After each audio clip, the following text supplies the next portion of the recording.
का बहुत रोल हो, इसलिए जेंडर बजट की जरूरत पड़ा। तो जेंडर बजट भारत के लिए जरूरी है या जरूरी नहीं है, इस पर हम लोग अभी चर्चा कर लिए कि चूंकि महिलाएं हर फील्ड में पिछड़ रही है, चाहे वह शिक्षा का क्षेत्र हो, चाहे वह रोजगार का क्षेत्र हो। अभी देखिए महिलाओं के उत्थान के लिए हर फील्ड में पहल किया जा रहा है। राजनीति में 33% रिजर्वेशन की बातें हो रही है। पंचायती राज सिस्टम में महिलाओं को 50% रिजर्वेशन देने की बातें हो रही है, शायद पंचायती राज में दे दिया गया है। सरकारी सर्विस में भी, सरकारी सेवा में भी महिलाओं को रिजर्वेशन देने की बात हो रही है, वकालत हो रही है नहीं। तो जो जेंडर बजट है वो कहीं ना कहीं महिलाओं के उत्थान से जुड़ा हुआ मुद्दा है। ठीक, तो आप पहले समझिए, जेंडर बजट समझ गए। जेंडर बजट सबसे पहले कहां प्रस्तुत, कहां पर 1983 में। लेकिन अगर हम लोग भारत की बात करें तो भारत में 2005-06 का जो बजट आया था, 2005-06 का जो बजट चिदम्बरम साहब पेश किए थे, उसमें इसका प्रयोग किए थे। किसका? Gender budget.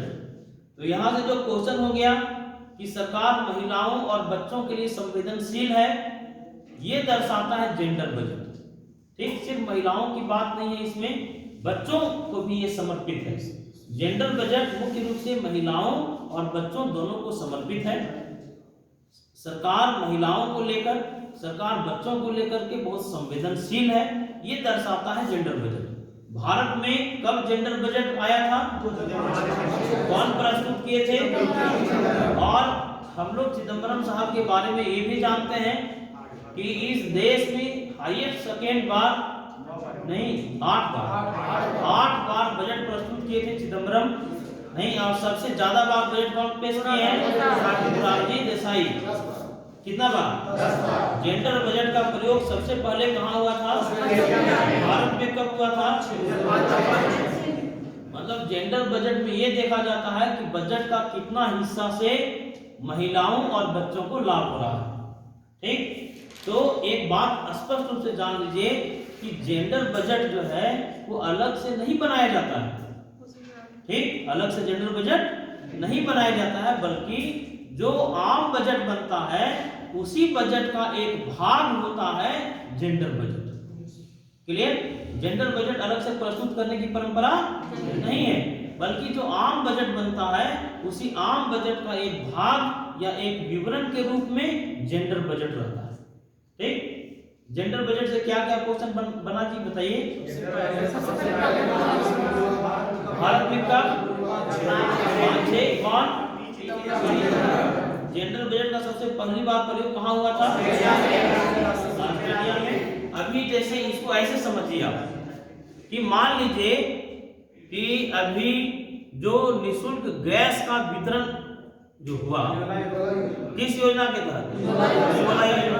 जो उज्ज्वला योजना आया, घर में सबका गैस पहुंच गया, गैस चूल्हा पहुंच गया, उसे पुरुषों को लाभ नहीं हुआ। लेकिन सरकार भी ये बात जानती है कि घर में खाना कौन बनाती है? हम लोगों की माँ बहन खाना बनाती है, महिलाएं खाना बनाती है, तो सबसे ज्यादा उसका लाभ किसको मिलेगा? एक बात बताइए, आप लोग गांव के माहौल से अगर बिलोंग करते हैं, गांव से आपका संबंध है, मैक्सिमम लोगों का संबंध होगा जी गांव से। आप गांव में देखे होंगे कि पीने का पानी, बर्तन धोने का पानी महिलाएं ढो करके बहुत दूर से लाती है, नहीं लाती है? आप लोग बहुत लोगों को देखे होंगे ये काम करते हुए। अगर मान लीजिए सरकार किसी के घर के सामने चापाकल का व्यवस्था कर दे या सरकार पेयजल का व्यवस्था कर दे, तो इससे पुरुष समाज भी लाभान्वित होगा, लेकिन उसका सबसे ज्यादा लाभ किसको मिलेगा? महिला को। क्यों मिलेगा? क्योंकि उसको पानी ढोने का जो भार था उससे मुक्ति मिलेगा कि नहीं? अभी आप देख रहे हैं कि कस्तूरबा विद्यालय संचालित है, तो कस्तूरबा विद्यालय जो संचालित है उसका लाभ सर्वाधिक किसको मिलता है? या 100% लाभ लड़कियों को मिलता है। तो जेंडर बजट जो है वो बजट का ही एक भाग है, जिसमें सरकार पूरे संवेदनशीलता के साथ बच्चों के विकास और महिलाओं के विकास के बारे में उसमें सोचती है। क्लियर? भारत में सबसे पहले कब कौन प्रस्तुत किए थे? जीरो बेस बजट भारत किस राज्य में? बताइए, सबसे पहले किस देश में ZBB शुरू हुआ था? लेकिन जेंडर बजट शुरू कर प्रयोग में लाने वाला पहला देश कौन था? ऑस्ट्रेलिया। अभी देखिए, एक प्रश्न पर एक टॉपिक है हम लोगों का राजस्व बजट। ठीक, ध्यान से सुनिएगा। राजस्व बजट, राजस्व ठीक, राजस्व बजट को समझाने के पहले हम फिर से कुछ प्रश्नों को पूछना चाहेंगे। नहीं पूछना चाहिए? पूछे ना? बताइए, ग्राहक सेवा में सुधार करने के लिए एक समिति का गठन हुआ था। आपको बताना है उस समिति का नाम क्या है? वैपुरिया समिति सही जवाब है। कब? कंफर्म? 1990। अच्छा बताइए, बैंकिंग क्षेत्र में सुधार करने के लिए एक समिति का गठन हुआ था नरसिम्हम के अध्यक्षता में। कब? 1900। नरसिम्हम समिति द्वितीय का गठन कब हुआ? कब हुआ? योजना आयोग के द्वारा 1971 में गरीबी का मापन करने के लिए एक समिति बनाई गई थी। किसके अध्यक्षता में? डांडेकर और रथ। एक सवाल और है, डांडेकर और रथ गरीबी मापने के लिए किसका प्रयोग किया? कितना कैलोरी? वह कौन सी समिति है जो गांव और शहर दोनों के लिए अलग अलग कैलोरी की बात किया? वाईके।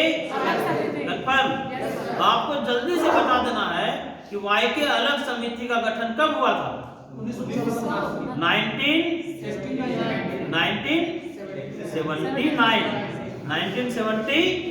सही जवाब है। अच्छा बताइए, एक सवाल है, गरीबी मापन के लिए इस देश में सबसे लंबे समय तक के लिए कौन सी समिति के फार्मूले का प्रयोग किया गया? वाईके।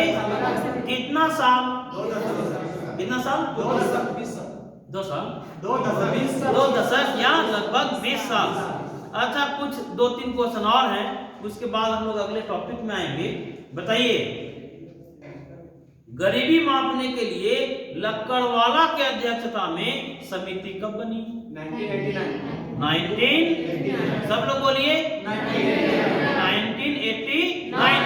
अच्छा, लक्कड़वाला समिति अपना रिपोर्ट कब दिया? 19।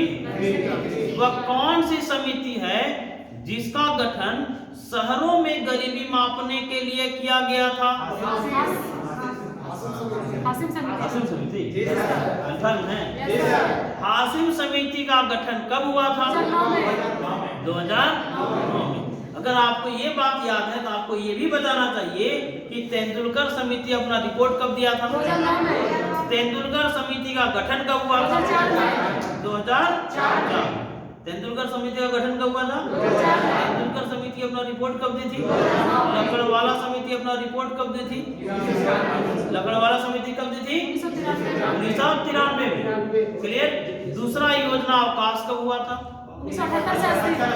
दूसरा योजना अवकाश। तीसरा योजना अवकाश। चलिए, बहुत अच्छा। एक लास्ट क्वेश्चन, नियोजन किस सूची में है? चलिए, बहुत अच्छा। अब अगला क्वेश्चन, अगला टॉपिक राजस्व बजट।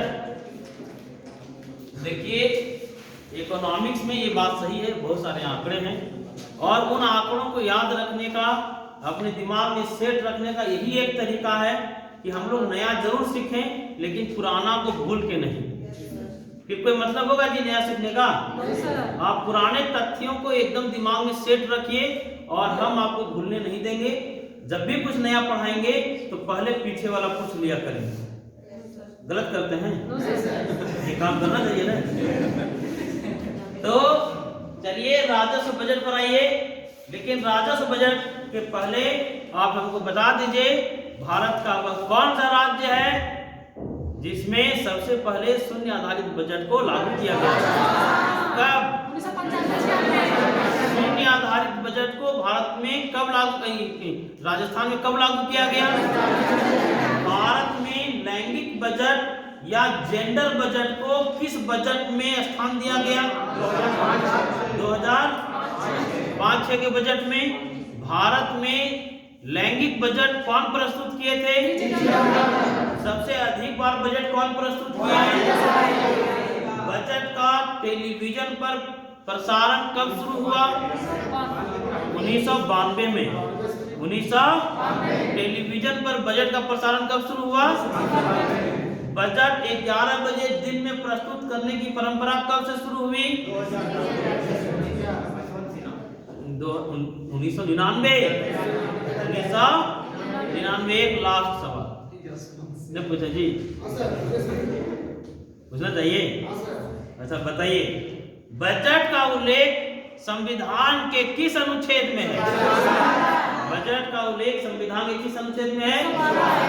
112। चलिए राजस्व बजट में आ जाते हैं। राजस्व बजट समझिए आप लोग क्या है। राजस्थान जेंडर बजट अभी हर एक स्टेट में लागू है। क्या? जेंडर बजट इंडिया का हर एक स्टेट में लागू है। हर स्टेट में लागू मतलब जेंडर बजट में लागू ये तो अलग बजट लागू। ये बताओ जी, मतलब जेंडर बजट है वो इंडिया में हर एक स्टेट में भी लागू मतलब वो चल रहा है कि किसी में नहीं। हाँ ठीक है, अच्छा सवाल है। देखिए ऐसा है कि जेंडर बजट जो है वो कहीं ना कहीं बजट में दिखलाई पड़ता है। ठीक है, हर कोई भी ऐसा स्टेट नहीं है जहां बच्चों को और महिलाओं को ध्यान में रखकर बजट में कुछ अलग प्रावधान नहीं किए जा रहे। बात सही है कि नहीं? Yes, sir. हर स्टेट में महिलाओं और बच्चों को ध्यान में रख करके काम हो रहा है। अभी अगर दुनिया के विकसित देशों के बारे में आप बात करें तो महिलाओं की स्थिति बहुत बदतर है। इसको मापने का सबसे बड़ा इंडिकेटर्स क्या है? एक मूलभूत सवाल हम आपसे पूछना चाहते हैं कि महिलाओं की स्थिति बहुत खराब है किसी राज्य में या किसी देश में, इसको मेजरमेंट आप कैसे करेंगे? तो इसको मापने के बहुत सारे इंडिकेटर्स हैं, लेकिन इसका सबसे बड़ा मूलभूत जो इंडिकेटर्स है वो है लिंगानुपात, वो है सेक्स रेशियो। ठीक है, पुरुषों के प्रति 1000 पुरुषों की तुलना में महिलाओं की संख्या क्या है? तो अगर भारत में देखिए तो पुरुषों की तुलना में महिलाओं की संख्या अधिक है कि कम है? अभी वर्तमान में कितना है जी? कितना है? 900? कोई किन्हीं को आपको जानकारी है तो बोलिए। 948? हम हाल फिलहाल का आंकड़ा नहीं देखे हैं या मेरे दिमाग में नहीं आ रहा है। 46 है। देखिए एक बात बताइए, लेकिन बहुत सारे ऐसे विकसित देश हैं जहां जनसंख्या महिलाओं के फेवर में है। ऐसा है कि नहीं? तो हम लोग देख लिए महिलाओं के प्रति जो भेदभाव है या महिलाओं के पिछड़ापन को मापने का सबसे बड़ा इंडिकेटर क्या था? लिंगानुपात। अब चलिए हम लोग राजस्व बजट में आइए। राजस्व बजट का मतलब जानने के पहले आपको दो चीज बहुत अच्छे से आना चाहिए। अगर दो चीज अगर आप जानते हैं तो राजस्व बजट आप समझ जाएंगे। क्या क्या? एक है राजस्व प्राप्ति, राजस्व प्राप्ति, और दूसरा राजस्व व्यय। ठीक, आप लोग राजस्व प्राप्ति और राजस्व व्यय में अंतर जानते हैं। राजस्व प्राप्ति किसको कहेंगे? राजस्व प्राप्ति को अगर आप जो नए हैं, कल नहीं थे, वैसे लोगों के लिए हम रिपीट करते हैं। सरकार के आय के स्रोतों को मुख्य रूप से दो वर्गों में हम लोग बांटते हैं। ठीक, कौन कौन? एक राजस्व प्राप्ति और एक पूंजीगत प्राप्ति। ठीक, राजस्व प्राप्ति को रेवेन्यू रिसिप्ट्स भी कहते हैं। राजस्व प्राप्ति को हम लोग आगम प्राप्ति भी कहते हैं। राजस्व प्राप्ति का मतलब है सरकार के आय का एक ऐसा स्रोत जिसमें सरकार की जिम्मेदारियों में कोई वृद्धि नहीं होता है। और सरकार के संपत्तियों में कोई कमी नहीं होता है। राजस्व प्राप्ति को पहचानने का दो तरीका, अगर राजस्व प्राप्ति के माध्यम से सरकार के पैकेट में पैसा आया तो सरकार की जवाबदेही नहीं बढ़ेगा और सरकार की संपत्ति नहीं घटेगा। ये राजस्व प्राप्ति है, आगम प्राप्ति है या रेवेन्यू रिसिप्ट। क्लियर? राजस्व प्राप्ति को कैसे पहचाने जी? कि सरकार के जिम्मेदारियों में कोई वृद्धि नहीं होगा। जैसे मान लीजिए आप हमको गिफ्ट दे दिए, आप हमको गिफ्ट में मान लीजिए किन्हीं का जेपीएससी में हो जाए और अपना पहला महीना का वेतन हमको दे दे। ऐसा हो सकता है कि नहीं? कि सर कि हमारी तैयारी में आपका रोल था सर, इसलिए पहला महीना का वेतन आप ले लीजिए। हालांकि आज तक वैसा कोई स्टूडेंट हमको मिला नहीं, अगर कोई अपवाद मिल जाए तो अलग बात है। तो अगर मान लीजिए इस तरह का आप गिफ्ट में हमको दे दिए, उसके बदले में हमको कुछ आपको देना पड़ा। क्लियर?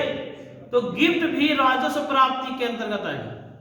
अभी आप लोग देखते होंगे क्रिकेटर लोगों को कि एक मैच में चौका छक्का लगा दिया, ऐसे ऐसे क्रिकेट के पागल हैं, ऐसे ऐसे दीवाने हैं कि 4 छक्का लगाने के लिए एक सोना का बैट दे दिया।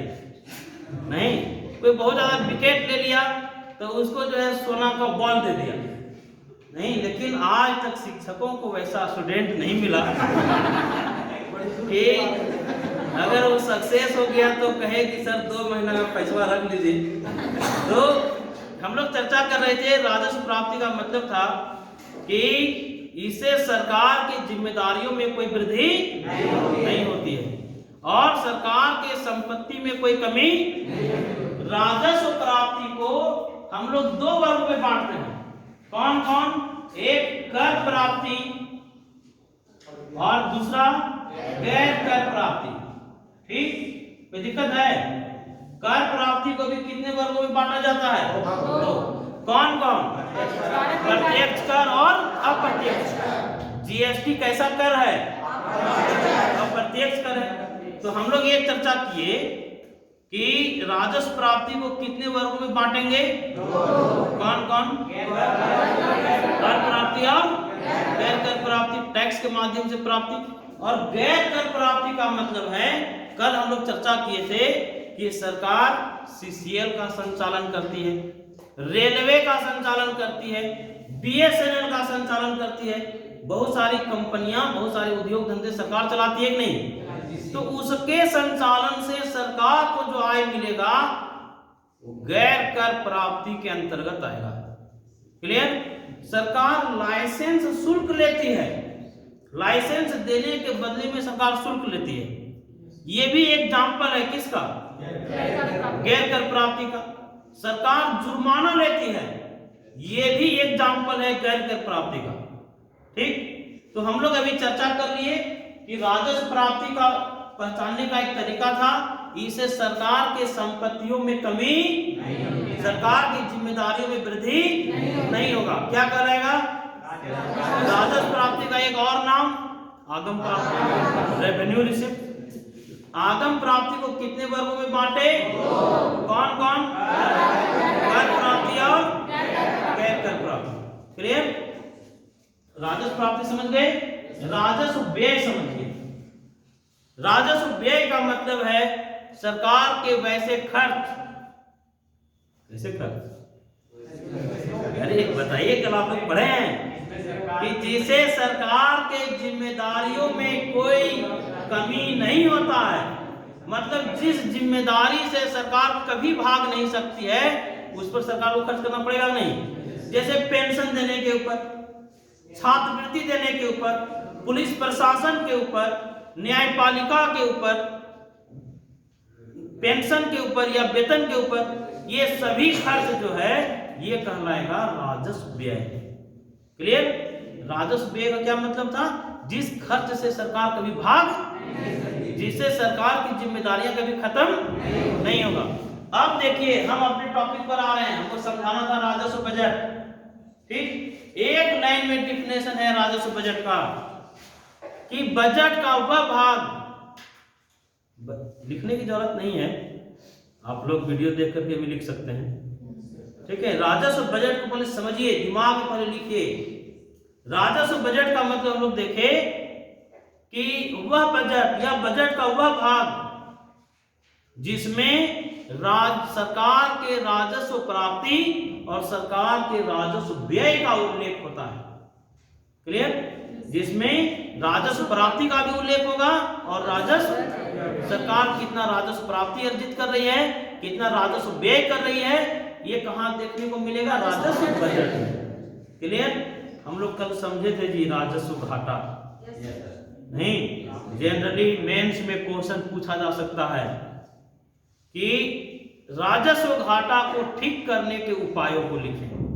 बड़ा सिंपल चीज है, लेकिन अगर आप चीजों को समझते हैं तो आप लिख सकते हैं जी। राजस्व घाटा को ठीक करने का उपाय अगर पूछे तो पहले तो आपको ये जानना पड़ेगा कि राजस्व घाटा होता क्यों है। नहीं, राजस्व घाटा का क्या मतलब है कि राजस्व प्राप्ति ज्यादा, राजस्व व्यय ज्यादा और राजस्व प्राप्ति, राजस्व प्राप्ति के तुलना में राजस्व व्यय ज्यादा रहेगा तो राजस्व घाटा हो जाएगा। राजस्व घाटा निकालने का फार्मूला बोलिए। तो घाटा होता है, फार्मूला बोलिए पहले। राजस्व, अरे अधिक में कम को घटाइए। अधिक क्या था जी? व्यय। राजस्व व्यय माइनस राजस्व प्राप्ति इक्वल टू राजस्व घाटा। एकदम सिंपल बात है कि नहीं जी? सारे लोग समझ रहे हैं? राजस्व घाटा कैसे निकाले? राजस्व व्यय में राजस्व प्राप्ति को घटा देंगे, क्या मिलेगा? क्लियर? हम ऑब्जेक्टिव पूछते हैं, क्वेश्चन रहेगा राजस्व व्यय और राजस्व प्राप्ति के अंतर को कहते हैं ऑप्शन प्राथमिक घाटा, राजकोषीय घाटा, राजस्व घाटा। क्या कहेंगे? राजस्व व्यय में राजस्व प्राप्ति को घटा दिए, क्या मिला? राजस्व घाटा। क्या राजकोषीय और राजस्व, उस पर हम लोग आएंगे, है ना? इसी हम लोग को पढ़ना है, जो बता रहे पहले उसको फोकस कीजिए। ठीक है, हम लोगों को राजकोषीय घाटा भी पढ़ना है, प्राथमिक घाटा भी पढ़ना है, हम लोग पढ़ेंगे उसको। तो हम लोग अभी जो देखे कि प्रश्न हमारा था कि राजस्व घाटा को ठीक करने के उपायों को लिखें। तो सबसे पहले प्रश्न को तो समझ लीजिए कि राजस्व घाटा होता क्यों है। तो राजस्व घाटा होने का मतलब है कि राजस्व प्राप्ति जो है वो कम रहेगा और राजस्व व्यय ज्यादा रहेगा। अब एक स्मार्ट स्टूडेंट आंसर सोच लिया होगा, आंसर को डिजाइन कर लिया होगा दिमाग में कि राजस्व घाटा को ठीक करने का तरीका है कि राजस्व प्राप्ति को बढ़ाओ। क्या जी? राजस्व व्यय को घटाओ, ठीक हो जाएगा कि नहीं? राजस्व घाटा ठीक हो जाएगा। तो हम लोग यहाँ चर्चा कर लिए राजस्व बजट क्या है।